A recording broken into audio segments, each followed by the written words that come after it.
could be wrong, but then again, I could be right. Now, this is what I want you all to pay attention to.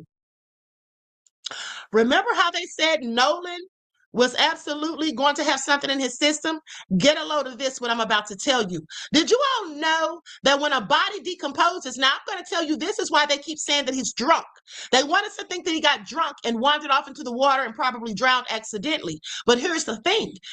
The autopsy report is likely going to show that Nolan was drunk. And this is why. This is why. Because you see, a decomposed body can absolutely test positive for alcohol and seem as if the person was drunk due to something known as microbial fermentation, or, to put it simply, putrefaction. Okay? Yeah, I want you all to pay attention. Okay, I want you all to pay attention.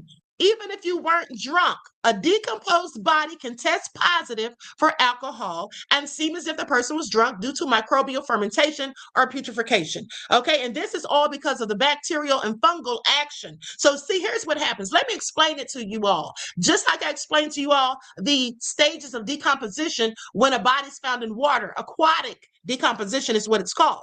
But so now let's talk about this. So as the body decays, right, internal bacteria and fungi, they start to break down tissues and ferment sugars, producing natural ethanol, which is alcohol, inside of the body, inside of the corpse. I want you all to pay attention, because people don't know this information. So later on, when you hear somebody talking about this and they don't give me the credit, you need to call them out.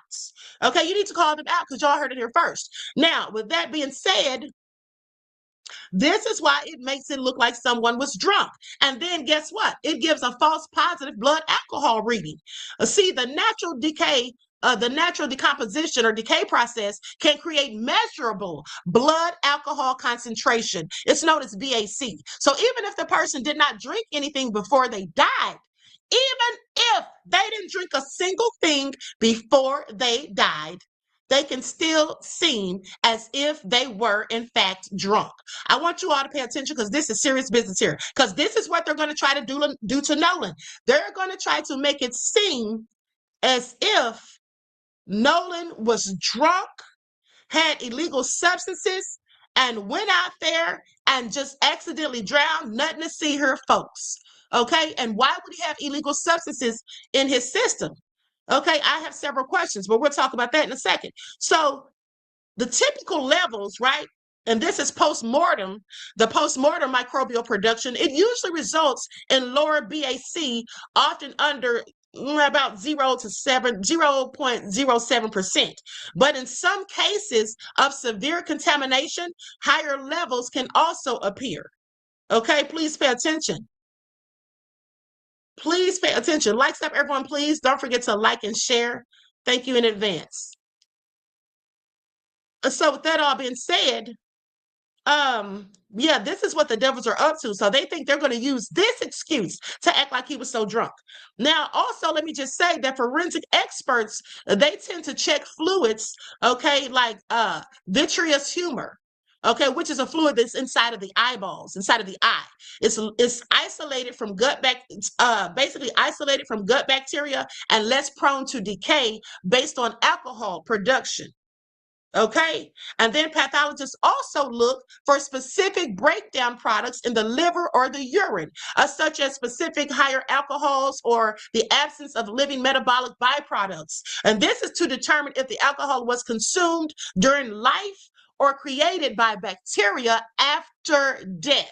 So they can tell which one it is. But in this case, since there's a whole cover up, okay, in this case, since there's a whole con game going on, in this case, since they're trying to hide the evidence, in this case, since they don't want certain people to be held accountable, allegedly, would they really tell us that the alcohol was made naturally in the body during the period and stages of decomposition post-mortem? Or would they lie and say that he was just drinking a whole bunch of liquor? He was so drunk, okay? He was so drunk, and he just drank all this liquor while he was out there. But here's the thing. I absolutely think they'll lie about it. Why wouldn't we? Why wouldn't we? And what's been taking so long with this autopsy report? I have several questions, okay? I have several questions. Hold on, beloved. I'm trying to see if there's anything on here. I have this peer-reviewed information, and I want to share it on the screen, but I don't think there's a need to, because, honey, all these fancy words and jargon they're using would just be uh it would just be confusing for you guys. But anyway, for some of you. Okay, so here's what it says. The factor most frequently, because I'm just fact checking myself.